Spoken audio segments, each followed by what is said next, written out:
Welcome back, everybody. This is the B4 podcast. We are well underway in Beverly's 400th year, where all our celebrations are happening. We're going. I am your host, Lindsay Barth, and today is a special episode because we're not talking about a certain event. We're actually talking about a certain landmark, a special place to everyone in Beverly and beyond, a theater we all know and love, the Cabot, and the history of the Cabot. Yay. And I get to sit down with not one, but two guests today. I'm super excited to introduce Bob Stoneham, the former director of facilities who has since retired. Congratulations. Thank you. And Maureen Cotton, our director of membership at the Cabot. Not retired, sorry.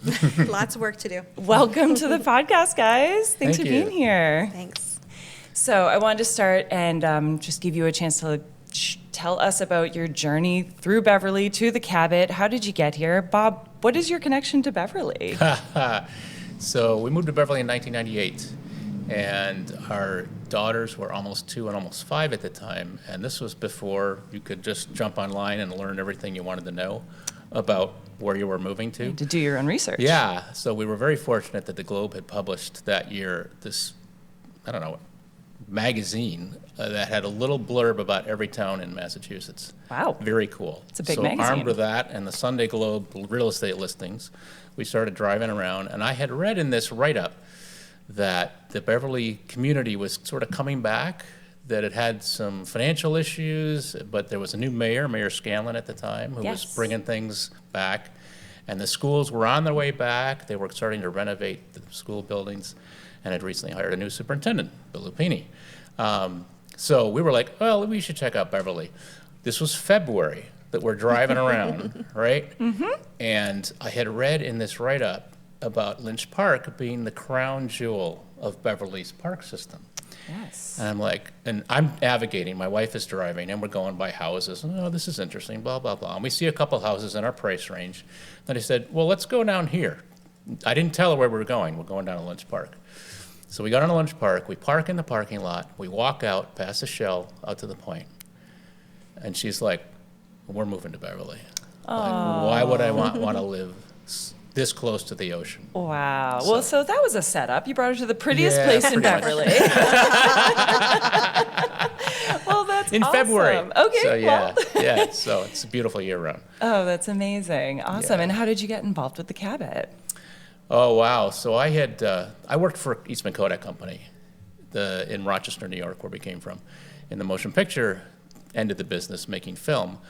And after we'd been in Beverly for a bunch of years, Cinema Salem, across the bridge, Yes. was created by Paul Van Ness and Bill Collins. And I knew Paul because our daughters played soccer together. So I reached out to Paul about helping out at Cinema Salem. And I worked there for about 6 years as a part-time shift manager, running the projectors and just having a good old time. And when the Cabot started coming into being, Paul was involved in that as well. So I reached out again and started working part-time at the Cabot the month that it opened in 2014. Wow. And then in 2016 came on full-time.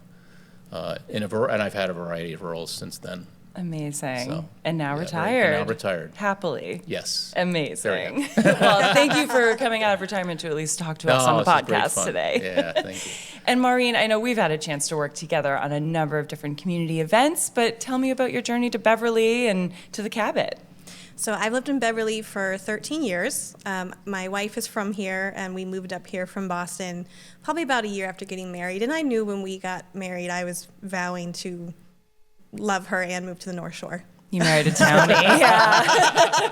The way Beverly people are. I knew it was part of the package. Yep. At the time, I was a wedding and a portrait photographer as my main profession, and for a while, I actually had a studio in the 222 building, the dollar store building, so that was a really exciting chapter. And then when we had kids and I was looking for something more stable, this gentleman right here made me aware that the Cabot was hiring, and as happens in small organizations, I kind of got hired for one role, but it kept morphing as things were growing, and it's been wonderful. nice. Well, the Cabot's lucky to have you, as is Beverly. We're glad you're here. Well, I am super excited for you guys to be here today, and I know we have a lot of history to cover, but I kind of want to start right at the beginning. When did the Cabot get here? When was it built? What was here before the Cabot? Great questions. Yeah, so, I mean, if you go back far enough, obviously, these are the lands of the Naumkeag people. We want to acknowledge that. But in the 1700s, the land that the Cabot sits on was owned by a family named Stone, and they had it for a number of years. And then eventually it was split up into lots, and the corner of Judson and Cabot, where the Cabot sits, the corner lot was owned by the Wallace family. Major Israel Wallace, who was a Civil War veteran, owned the house. He passed away in 1900, and his wife continued to live there until she passed in 1912. The adjacent property going north was owned by the Herrick family. Interesting story there. Luther Herrick, who originally owned the house, passed away. His son, Luther S. Herrick, picked up the house, moved it around the corner onto Dane Street, and built a new house for himself. Oh, wow. Which I guess was the thing they did back then. Sure. With horses, I guess. Luther Herrick was a longtime city clerk for the city of Beverly. Oh, nice. And, Herrick and Wallace, two names that you see on street signs in Beverly. Yeah, very common. So after he passed and his wife passed, those two properties were both owned by, I guess, real estate companies. And then the gentleman who formed the sort of the venture to build the Cabot sought out this property. They bought it in part because it was right on the trolley line.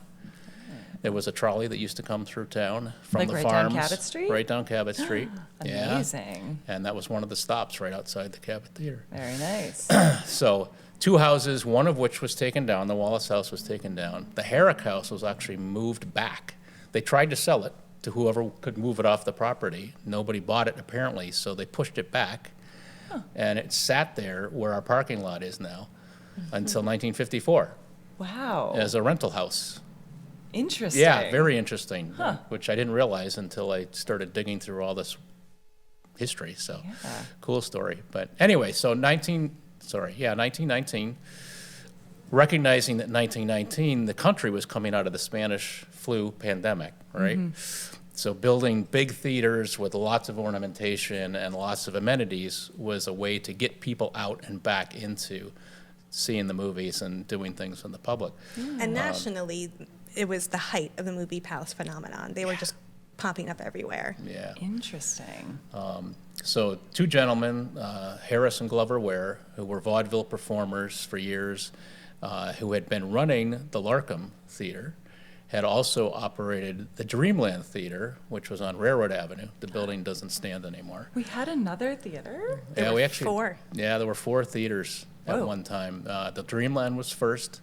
In 1909 it opened, I believe. And then the Lyric Theater, which became the Regent, which then became the Strand, was at 135 Cabot. I don't know if you know where that block is. The building, this sort of the shell of the building is still there, but across from Siam Delight, Sam's Cleaners, sort of in that block there. And then the Larkham was built in 1912, and the Wares had been operating Dreamland. They moved over to run the Larkham when it opened in 1912.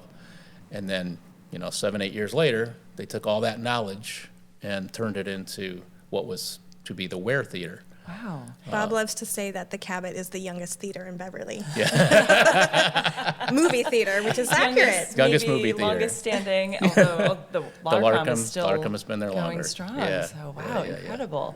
Would you say that Beverly was a hub for this? Were other towns around us doing the same thing with having so many movie palaces and theaters? And Yeah, based on the newspapers of the day, Salem had theaters. Okay. But other than that, certainly none of the other surrounding towns. Sure. So I think to the extent that people were coming into Beverly, certainly, but also Beverly was a growing community.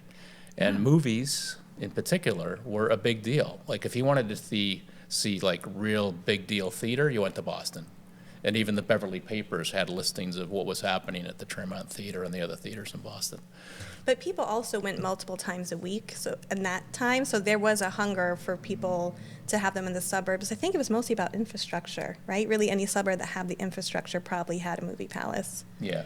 Yeah. Oh. So this was deeply integrated into the community. You're saying people are coming multiple times a week. This was a meeting place for people to gather. What types of shows and events, what were we seeing at the theater back then? Everything. I mean, vaudeville for sure. The Cabot was built for silent film and vaudeville, as was the Larkham. But they also, in addition to vaudeville and film, they would do community events, they would do concerts, they would do fundraisers. It's kind of interesting because the Cabot does all that stuff now. I was going to say it sounds very similar to the mission now. The parallels are incredible to back to Amazing. that time. Which we really didn't know until Bob agreed to dig in and start looking at all those listings. There's just so much history that we haven't been able to unearth all the way yet. Yeah. Wow. And I have to make sure I give a shout out to the Beverly Public Library and Historic Beverly, because they both have amazing collections, a lot of which are online. And I did most of my research through those two.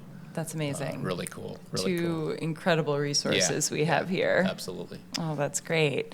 So we talked about the entertainment that we had going on there. Let's talk about sort of the evolution, right? So that was the 1920s. What did the theater look like as we entered the 40s, 50s, 60s into... Can I pause this for 1 second? Oh my gosh, yes. So before moving forward in time with the programming, something else that's really interesting is what the theater physically looked like when it first opened, because it didn't have the same number of seats, et cetera. Yeah. If Bob can paint a picture for what the theater looked Oh my like gosh, opening day. please. Yeah, what did it look So like? we have a few pictures from when the theater first opened, thankfully. And it was referred to as the Golden Theater Beautiful. Wow. Because What it a had name. all this gilding, has all this gold leaf gilding. But yeah, like 1,400 seats. Okay. We have 850 now. And so Where were all these seats? they were all smaller, first of all. And I've sat in your balcony. Yeah, they were all Smaller. smaller, Okay. narrower. Yep. I guess people weren't as big back then. I No guess. cup holders. No cup holders. Okay. No accessible seating. Yep. Narrow aisles. Yeah, not the same fire rules for the aisles you have today. You know, when the building was first built, I'm sure there was a fire escape. There may have been. It was the 20s. But, it was 1920. What they were most concerned about was ventilation. Sure. Pandemic, right? So there was a state-of-the-art ventilation system, and there was chandeliers, one of which is still in the building. Really? The main chandelier is the original chandelier Whoa. from 1920, which is very cool. That's amazing. Next time you're in the building, just look up and gaze in awe, because That's the it's really original. cool. But in addition to that chandelier, there's a circle of lights around the current chandelier. Each one of those had a small chandelier hanging from it, Wow. which was pretty cool. Yeah, very ornate. But the artwork, the frescoes and all that, there was artwork all over the building. There's a fire curtain, which is actually still sitting in the building, never gets used. But it has artwork on it that matches what's on the arch.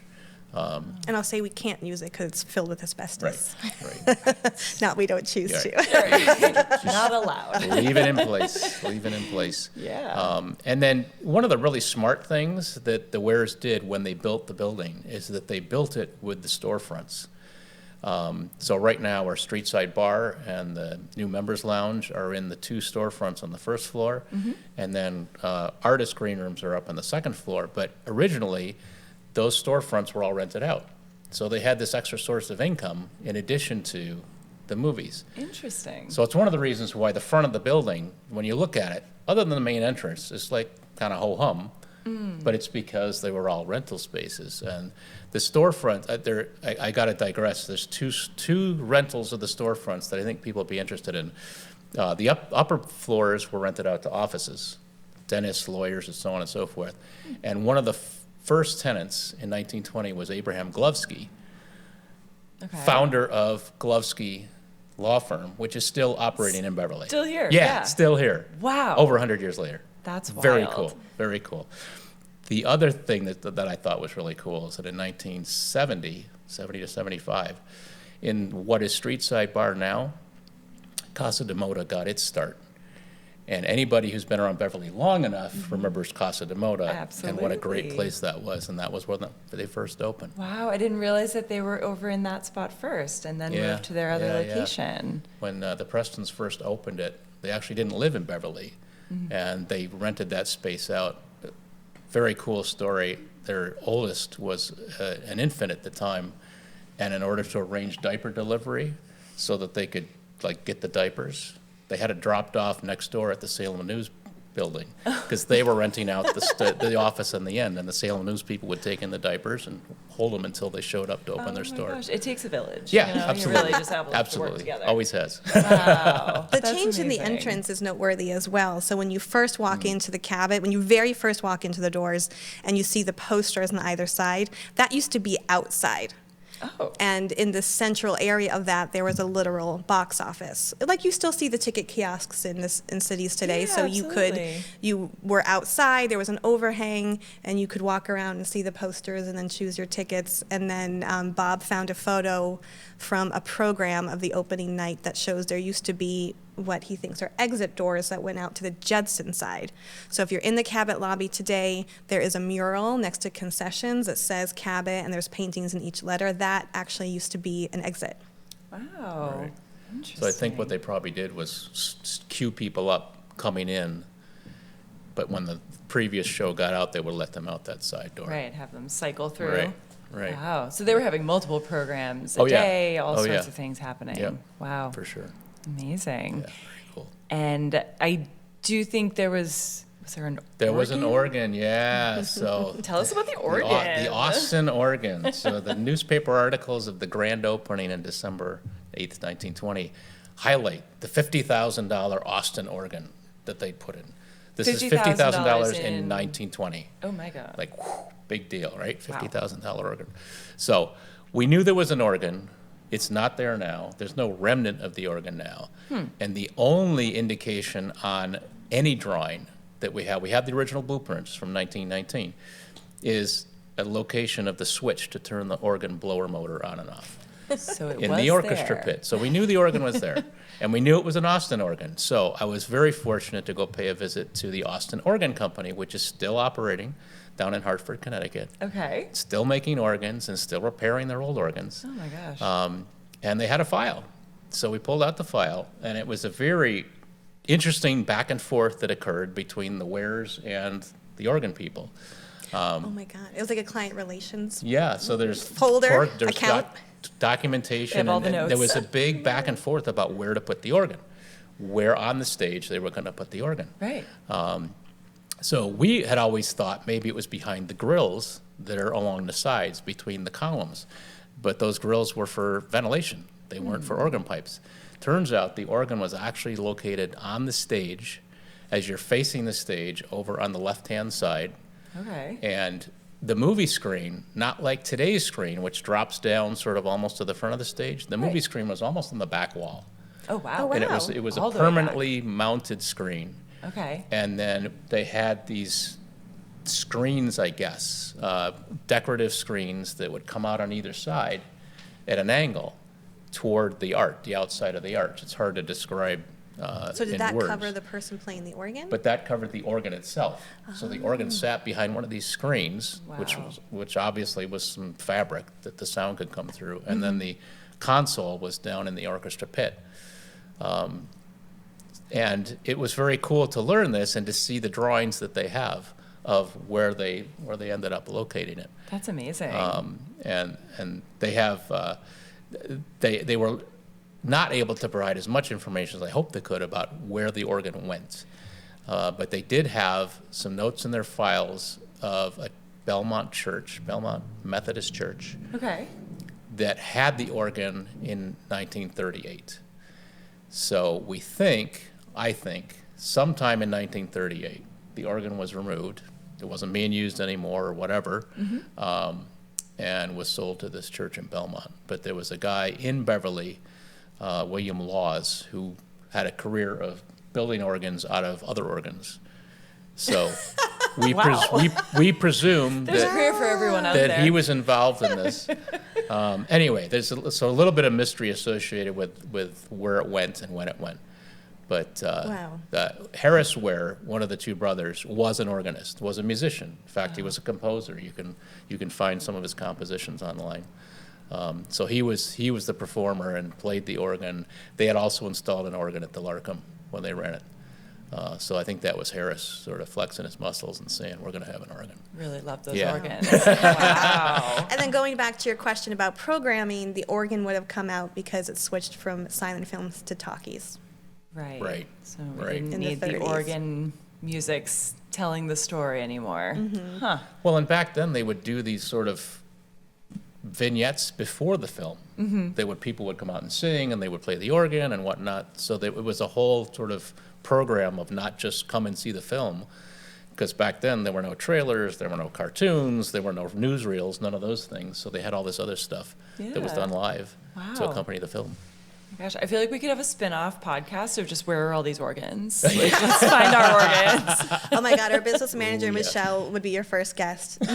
She's a singer also and loves organs. So. Wow, Yeah, it's just very so cool. cool. Amazing. So yeah, let's go forward in time. We're in the 40s, 50s, 60s. What's happening at the Cabot? Is it still the Ware Theater at this point? So it's the Ware until 1965. Okay. So the Ware Theater continues to show films. It upgrades to sound when talkies come out in 1929, when everybody else is adding sound. Wow, so that $50,000 organ really only had like Yeah, I mean, I what, think less they than s- 10 years I think to they be- still used it after that for a Okay. short period of time. But I honestly think that once Harris Ware was sort of out of the picture.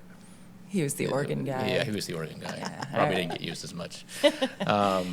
So the interesting thing about sort of the progression is that the Ware brothers ran it directly through 1924 for 4 years, and then they leased it out to Ramsdell Brothers, who ran it for 10 years, and then it was leased out to E.M. Lowe. And E.M. Lowe was the mover and shaker from 1934 until it was sold to the Magic Company in 1976. Wow. He at one point owned up to 70 theaters in the region, and also was into horse racing and hotels, and he was a pretty big deal in that Fun guy. community. Yeah, very fun guy. But we do have to always say, but that's different than But that- Lowe's. yeah, so people Lowe and think when I Lowe's. say E.M. Lowe, you're talking about Lowe's Theaters, because Right, everybody's familiar not with Lowe's Theaters. Different Lowe. L-O-E-W. Okay. There's another Lowe who was on the West Coast, who actually created the organization that became MGM Oh, wow. and Lowe's Theaters. And he died, I think, in the 20s. In fact, there was a lawsuit at one point that the Lowe's Corporation filed against E.M. Lowe for using his name on his theaters, Oh, trademark infringement. sure. Copyright infringement. And so after that lawsuit, he had to make sure that it said E.M. Lowe.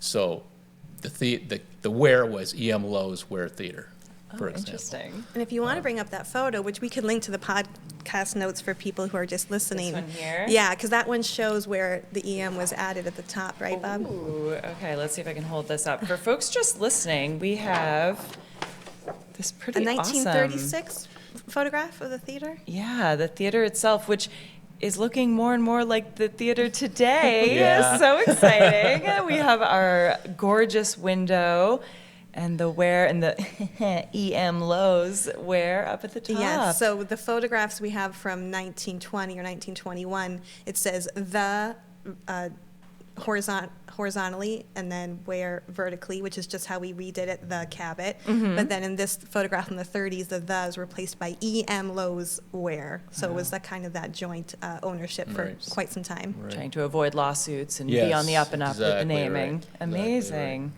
Wow, and look what was playing. We got some Human Cargo Times Square Playboy. Oh, what are Yeah. we doing here? And you can kind of see it's in the shadows of the photograph, unfortunately, but what I was describing about how that was outside. So you can see, you would have Right. just walked through and perused Right. the poster cases, and those are the same poster cases. The ones that are now inside are those original 1920 ones. Wow. Yeah, that's that were really restored cool. during the pandemic. Ugh, And the marquee Incredible. that you see in the picture is the one that E.M. Lowe had built when he first took over the theater. wow. That prior to that, it was just an awning So he was a very good promoter and very cognizant of the need to make sure everybody knew that the Ware Theater was here and this is what was going on and you better get down here. Absolutely. Well, you can't miss it. No. It's gorgeous. No. And yeah, it is really cool to see this and look at the new design of the Cabot that stands today. It's very, it's just really cool to see the history honored and brought back to life. Yeah. And so many people didn't even know that window was there. I was one of those people. I had no idea. It's like the most beautiful window I've ever seen. So it's so exciting. Well, cool. Yeah. Right. So E.M. Lowe was, he went from renting to being on the board of directors to being the president of the board to holding the mortgage, and then ultimately took over possession of the theater through a foreclosure. Oh, boy. Interestingly, there was a period of about 7 years, starting in 1958, where the theater was closed. The state shut it down because of a structural concern with the ceiling, with the roof trusses. Apparently, when they had put sprinklers in the building in 1937, they unfortunately cut through some of the structural members to put pipes in, and the roof started sagging. Oh, So- can't have that. We have 1,400 people in here. I mean, no, this was, 20 years later that they finally called it out as an issue. So, you know, Okay. it couldn't have been too dramatic. Sure. And Lowe's response when they first brought it to his attention was, yeah, we know about that. We're going to take care of it, in April. This was in March. Okay. But apparently the state wasn't willing to wait. So they shut it down. Oh, no. And where Lowe was operating the Larkham Theater at the time, so he sent everybody to Larkham, which at that point was being called the Fine Arts Theater. Ooh. And if you mention the Fine Arts Theater to some people who've been around Beverly in a while, it brings a certain image to mind. There was no fine art. It was not fine. Whoa. It was an Dive adult. into that, It was an please. adult movie house. Fine Arts Theater. It's like when it says quality vodka. Yeah, You're like, yeah, let's just yeah. call it what it's not and see what I'm happens. obsessed with this history. I don't think Okay. I knew this. But it Wow, was okay. Fine Arts for a while. Okay. When it was first called the Fine Arts, it was regular movies. Anyway, Art is so subjective. from Fine art, too, 1958 maybe. to 1965, the theater was closed because of this problem. And it was during that time that the corporation stopped being able to pay its bills. There's a record of, a lot of tax bills not being paid. The mortgage wasn't getting paid. E.M. Lowe, shrewd businessman that he was able to navigate himself into a position to buy it for $10,000 at foreclosure in 1962. Not a bad price tag. No, well, and he held the mortgage, so he held the debt, right? So Right. he didn't have to pay himself back. And then he put a lot of money into the building to bring Nice. it back to life. He's the one who installed the marquee that this letter was a part of.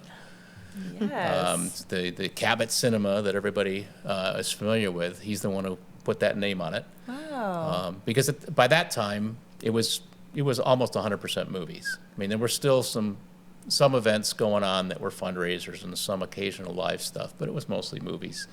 So it was the 60s that changed. It changed from Ware to the Cabot? Yeah. Interesting. Yeah. Yeah, and for folks listening, we have a third guest in the house today. It is a giant metal C. That's actually the small one. Oh, That's from the cinema, because small C. Cabot is much larger and cinema is smaller. oh, that's the cinema. This is the C from cinema. Wow. Well, incredible. So yeah, if you're just listening, this does also stream on YouTube, and you can catch a glimpse of this incredible C if you really want to. But I can also describe it. It's massive, and apparently the small one, and has the really cool neon, and it's what a cool artifact to still hang on to. Yeah, Yeah. I like we will be selling some of them soon because there's two sets because it's from two directions. So we're going to keep a set. So if anybody out there really wants a letter, we did already give one up, so Ooh. they're available for a donation to the Cabot. I mean, what an art piece to have on your wall. Yeah. Very cool. Very cool. I don't know if this is challenging your memory too much, Bob, but do you remember when the other theaters closed? Because the sort of a big picture of the Cabot is just like it could have closed so many times. It's unbelievable that it's still here. So in the 60s, Yeah. the fact that E.M. Lowe decided to do those millions of dollars of renovations when there had once been 20,000 movie palaces like this across the country, and now there's only a couple thousand left. So it really is like a survivor story. Yeah. Absolutely. So I For can't, sure. but I don't For sure. know as well as Bob what was happening in the 60s, that like just the fact we could have closed then and that would have been the end. Yeah, no, I mean, the fact that it sat closed for 7 years, Yeah. and then, he obviously had a soft spot for the Yeah. wearer. Well, there's passion to it, yeah. right? Like the only reason it's going to continue on is someone really deeply cares and Right. steps in and takes For charge. sure. For sure. Either that or he needed a tax write-off. I'm not Well, sure yeah, which. and also maybe that. But, There's always other motivations. Yeah, but yeah, so the Larkham continued to operate and continues to operate. The Dreamland, the first theater, didn't last much past 1920, maybe 1924 or something a little like flash that. in the pan with the Dreamland Theater. And then the Strand down at 135 Cabot, I think it was in the 70s. Yeah, I think it was in the 70s that got demolished. I found a newspaper article showing a picture of the demolition of the Strand. But anyway, and the other thing that was going on back in the 60s was the suburbs were developing, and malls were coming, and multiplex movie theaters were just starting to get going. Newspapers from the time show like Cinema 1-2 at North Shore Mall, for example. And so that was really pushing people away from these single-screen downtown theaters. So he did take a gamble, and I think it probably paid off initially. Everybody loved the fact that the Cabot was open. They had huge crowds show up when they first reopened. But I would guess that by the time he sold to the Magic Company in 1976, he was ready to be rid of it. That would be my guess. Gotcha. And the Magic Company. Yeah. We're diving into Le Grand David territory. Oh, we have to talk about Le Grand David. Yeah, so it's such a cool story, and a lot of people are familiar with a lot of it. But in 1976, this group got together and bought the theater, headed up by Cesario Peleas, professor at Salem State, who had a bunch of folks involved with sort of this fledgling theater company. And when they bought it in 76, they immediately sort of transformed it into this nicer place to go see movies. They were wearing tuxes at the door, and they were, really amping up the presentation and the care that they took with people. Do you think that was to try to differentiate from like the Cinema 1-2 at the mall? Like we're trying to do something a little fancier, a little more night out? They were really trying to provide an experience, to make it really an event for people to go out. There's a really good interview that was done, I think it was by the Globe, back in 76, when they were first starting to be known, and people were, hey, this thing's going on in Beverly. And they talked about their vision to provide something unique and something really special for people. And of course, what happened was the following year, 1977, they started doing the magic shows. So they needed some time to build sets, to get the theater ready, to put in stage lighting, because it hadn't really been used for stage work in a long time. Right. So they had their first show in 1977, February of 1977, and did it for 35 years. Wow. It was pretty amazing. That is amazing, truly. But yeah, Le Grand David and his own spectacular magic company. So that and, ran up until what year? 2012. 2012. Wow. So Right. Yeah, what a 35 long run. years. 35 years. They operated in that theater magic shows on Sundays, and then movies, typically Wednesday, Friday, Saturday. Nice. And they also made it available for other events. They also bought the Larkham Theater in, I think it was 86, and did a lot of work there, and developed a magic show to be shown at the Larkham, which was completely different from the magic show at the Cabot. They would do the Larkham show on Saturdays, and then the Cabot shows on Sundays. Wow. So we were a like lot a of hub work for magic for a minute there. A lot of people. Oh, yeah. I mean, you could have a whole podcast just on the Magic Company. Oh, I'm sure. Yeah. When Guinness touring Book of World artists, Records. magicians come, they're Yeah. just like, oh my God. It's like Yeah. a I think pilgrimage for them. 3 appearances at the White House. Wow. They made. Just amazing what they were able to accomplish. Yeah. And largely with a group of people who all had other jobs. Really? Yeah. I mean, Interesting. most of them were doing other things. This is Passion just community projects. members Yeah. just really Yeah. interested. And a lot of them are still in the community. We had a really nice recognition of the Magic Company for the Cabot's 99th anniversary. And I think there were about 20 of the former troupe that came out for it. It was a lot of fun. So cool. Yeah, and some of those families support the Cabot today. this day. Yeah. So they jumped in on the new chapter too. Yeah. That's amazing. And our longtime facility maintenance manager, John Laporta, still works at the Cabot Theater. And he was part of the Magic Company. He's been in that building over 40 years now. Oh my gosh. Yeah. Wow. It's pretty amazing. So much history there. That's Yeah. so Yeah, cool. he played the Yeah, yeah. trumpet and he did the projector, like when it was 35 millimeter film, Yeah. and he's still in there making the place look good and run. Yeah. Oh, it's great. amazing. Wow. Well, so that brings us up to about 2012, right? So the Magic Company did they just close? Did they retire? Yeah, so what happened in 2012 is Cesario, who was the founder and sort of the big driving force, he had suffered a stroke a couple years earlier, but was still a presence and was still there and sort of guiding. Well, unfortunately, he passed away in 2012. And at that point, the troupe just said, we're going to take a break and regroup, figure out what we want to do next. And at that point, they'd all been at it for 35 years. Yeah. So they continued to run it for movies and whatnot for about a year. But then it went up for sale in 2013. And that was a moment for the city of Beverly. That's a big moment. There was a lot of concern about what's going to happen to our beloved theater, Right. Because there's a lot of things that could have happened. And, it's really important to note that not only did the Magic Company do great programming and bring a lot of people to Beverly, but they were amazing stewards of a building that during that time could easily have been torn down Sure. or gutted and made into something else. Well, like all the other theaters. Like all those other theaters that Maureen mentioned. saw and then saw them leave. Yeah, so that is, to me, that is their greatest legacy, is keeping that incredible. building standing as it is, as a theater.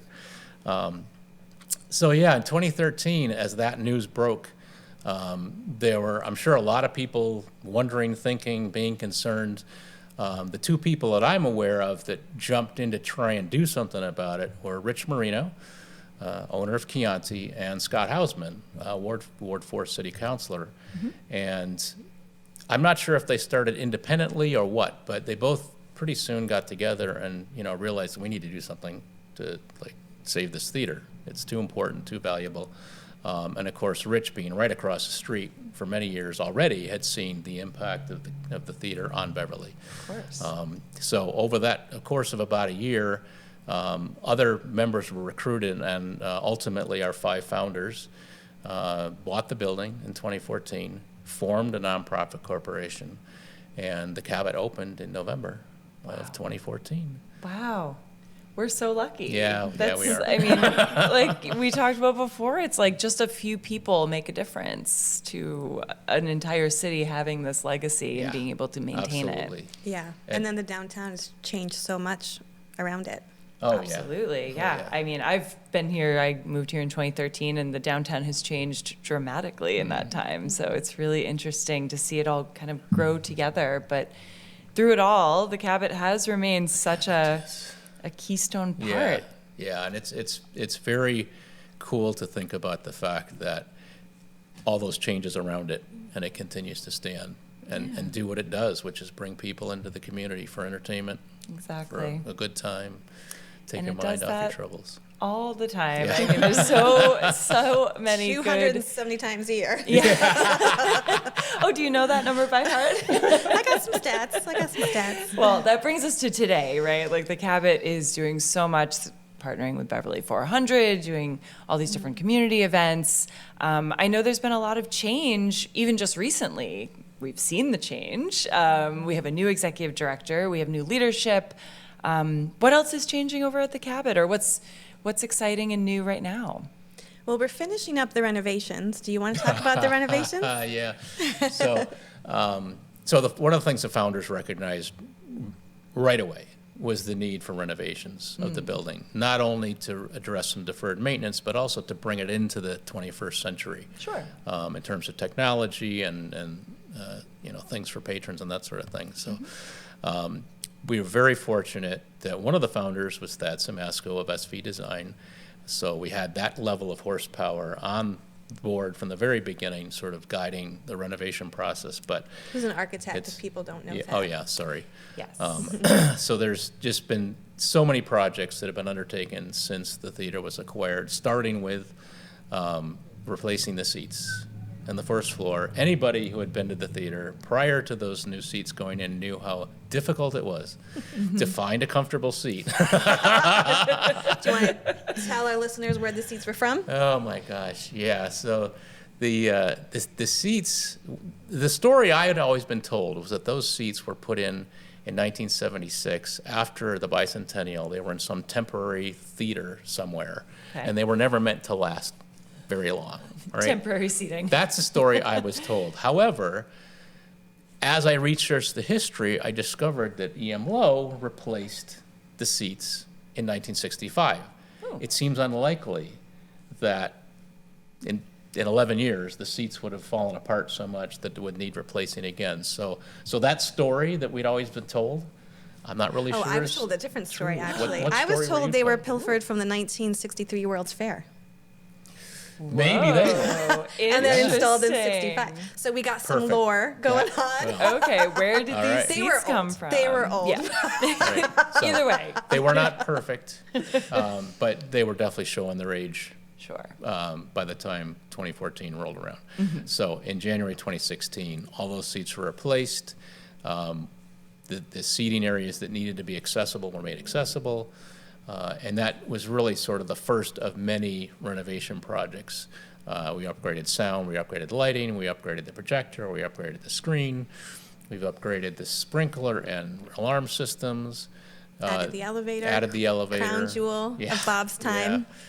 Putting in the final steps of accessibility. And one of the things that nobody but the artist appreciates more is that when we first opened the theater, I mentioned those rental spaces in the front of the building, the Yeah. bars down front and the offices upstairs. Well, the dressing rooms for the artists were upstairs on the second floor. Okay.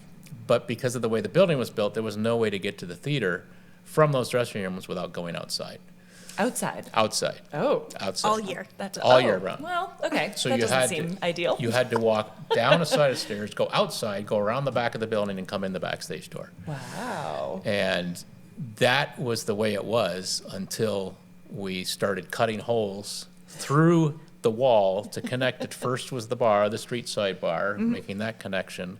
But the ultimate prize was to connect the staircase to the stage, to build a tunnel between the basements, to put the elevator in, and all that sort of really fully connected the building Very pieces cool. together. Yeah. But I still remember, I mean, one of the performers who I cherish is Darlene Love. Oh my gosh, I love Darlene. Darlene was one of the first acts that Casey Seward brought in when he joined the Cabot in 2015. She did her first Christmas show in 2015 with us. And she came in, and there was no way Darlene Love was going to climb up a flight of stairs and be outside and that sort of You thing. cannot ask that diva So- to do that. Absolutely And it was a not. Christmas show, so It's it's a December. Christmas show. Right. It's Oh, December. yes. Miss So, Darlene needs to be yeah, indoors. Yeah. So thankfully, there's a small, a dressing room backstage and a small bathroom backstage. Very, very primitive spaces. Well, Darlene was a trooper, and year after year, we would continue to make improvements. And she keeps coming back, and she does. has seen all the improvements, and she's noted those, and she's been appreciative. Oh, that's so I have to sweet. tip a hat to Darlene Love for being so accommodating and patient with us A as true we brought the queen. theater. We Yeah, love it. Yeah, absolutely. But so the final piece of these renovations, which is what's going on right now, Yeah. included a full renovation of the artist spaces. That's been done. Showers in the building for the first time, Wow. which is a big deal That is big. for artists and crew. Yeah. The VIP lounge, stage side. in the Yes, we corner have of a the new building. lounge. It's modest in size, so you need reservations. But It's some of exclusive. Well, it's always a dance for us at the Cabot because we're such a community resource. So we're just like, Sure. but every now and then we're exclusive, sure. Hey, people love a little bit of exclusivity. Yeah. And we look for, it's mostly for our sponsors and top tier members, but we look for all kinds of reasons to invite other friends of the Cabot as well. Awesome. Of course, we don't need probably anyone in Beverly to be informed that we changed the sign. What? What are you talking This about? beloved C right here, so that 1960s style marquee was blocking that beautiful window. Yes. And so we revealed and restored the window. We got a CPA grant from the city to help with that, and then built the blades sign in the style of the original. So that piece is done. And then the final piece, for anybody in the community who drives by and they're like, what is happening at the cafe? Because the sign's there. The icing on the cake is going to be mesh sails that go all along the building. So it's kind of an Interesting. old and new. So the what our architect calls the entrance portal to the theater has been redone in the original style.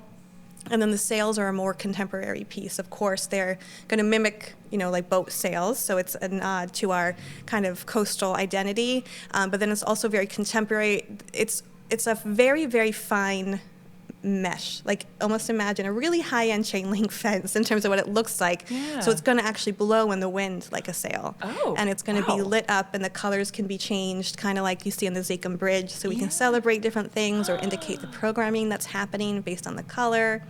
And Bob talked earlier about the storefronts, and for most of the theater's history, those were rental income, or during the magic show it was storage. And so something that Thad, the architect, really had in mind was waking up the rest of the building and making it, even today when you go to New York, you go to a big theater, it's really just that entrance portal piece. Right. Whereas now those spaces that, as Bob said, you literally couldn't even go through. They were separate. The Cabot has connected those. The Cabot has made those gathering spaces. And so now the facade is really a better indication of what's happening inside that whole picture. That's really cool. Oh, I'm excited. I know It's gonna there's been a look lot of amazing. opinions. Change is hard, but Change is hard. you know what? It looks gorgeous. And I think that if, you kind of see it through the lens of we are honoring the history, we are restoring parts that were ultimately hidden away for so long. It's so exciting to see it be brought into this new era. So I'm excited. I think it sounds Absolutely. great. And So are we. it was a big change, and for many people, it was just all they'd ever seen was the 1960s marquee. Exactly. And so, but educating people and bringing out the history, and that's how this all got started with Bob, is that when we started to talk about the marquee and saying we're going back to the original style, well, we had to start showing people what that looked like, because they had never seen it, or maybe only, the elders and their family had seen it. So when we started digging those up, then I'm looking at things and I'm like, wait, Bob, who owned the theater? This, that, when, da, da, da, da. And I was like, Bob, you got some free time on your hands? You want to look at this? So that's how it all started, to share the history with the community, because then they got excited. And I would Yeah. used to say, it's not what you've seen every day, but your grandparents walked by this every day. And now Exactly. it's in the community again. That's very cool. Oh my gosh. Well, you guys have put in so much work to really uncover all of this history and be able to speak to it. So I do appreciate you both being here and talking to me a little bit about everything. I do want to make sure that we hit on the fact that the Cabot Theater is a nonprofit organization. Yes. And there's many ways for community members to support, right? So we have memberships. You can We have go to membership, shows. Go What to else a can people show. do? You can do a checkout donation while you're there, and just also spreading the word, letting people know. And we have also, on the nonprofit side, we have our In Focus filmmakers program. So students from 10 all the way to 18 learn filmmaking with us. We have a program that's in the middle school that's completely free, and there's always scholarships available for families if it's a barrier. We have our community conversations. Those are completely free every month. Those are We so have fun. our senior Monday movies. There's one a month, completely free, with coffee and tea from Bean Trust. Oh, so sweet. What else we do? We do our dollar movies for families, which are always such a blast. And there's more coming. Actually, you mentioned the change in leadership. So Brian Rodolfo is about a year in as our new CEO, and he has come in and just really been astounded by the integration of the community with the Cabot, and he's leaning into it. So you'll see even more education and community programs coming. Yay! Oh, that's exciting. Awesome. Well, I know you've been an incredible partner to Beverly 400 and all of the events that we're putting on. We've had a blast. The Beverly in the Movies film series has been such a blast, and you guys are so easy to work with. So personally, thank you, but also the community thanks you. Our pleasure. All Thank right. you. Well, anything else before we wrap up? Anything you want to promote that's coming up? Oh, gosh.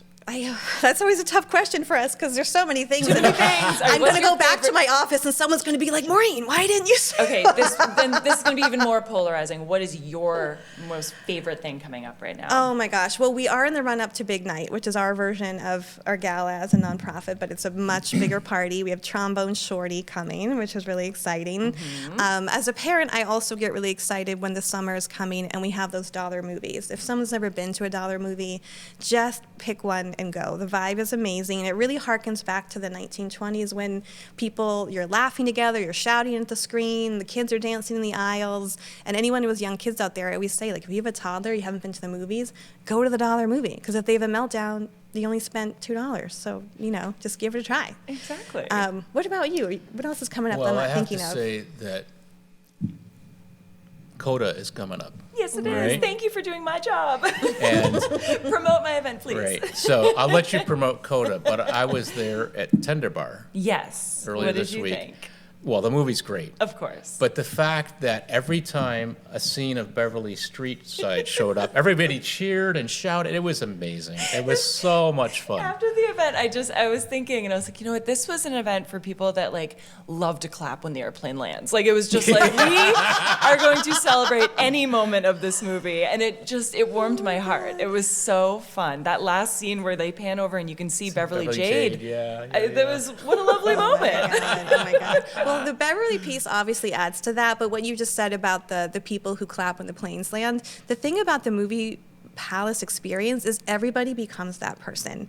I took my son to see Star Wars for the first time, and everybody in there, except for my 7-year-old probably, had seen it before, but when the Death Star blew up, people are like on their feet cheering, and it's not because it was new, Right. but that communal experience. And all the time, in some of the older movies that you literally can watch for free on YouTube, but people still pay and come to have that community experience. And the fact that we've had all the changes in the media that we've had in over a century, 105 years, and people still want that experience, even with the phone in their pocket, Absolutely. And Absolutely. the best popcorn. Oh, and the best popcorn, obviously.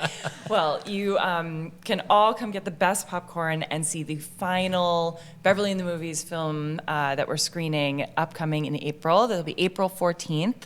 And that is in partnership with the Beverly School for the Deaf. We are going to be screening CODA. The pre-movie event is a really lovely student art gallery and exposition of a bunch of work from the students at the Beverly School for the Deaf. Karen Hopkins, the president of the school, will be there to teach us a little bit of ASL, some sign language, so we can be Nice. cheering along as a crowd with the movie, but in an inclusive and new and exciting way. So it's going to be a good time. We're really excited. And thank you for being there at the Tender Bar. Oh, that was it was great such a fun. fun Yeah. one. So yeah, it's been a blast. And I'm just excited to continue on the year and see what other events are happening over at the Cabot. We'll see you Awesome. there. Amazing. Thank you Thank you. both, and enjoy your weekends. And to all our listeners, I will see you next month. Next month, I am actually talking with Karen Hopkins because we're going to be promoting Tender Bar. Or nope, CODA. Tender Bar already happened. All right. Thank you so much. We'll see you next month.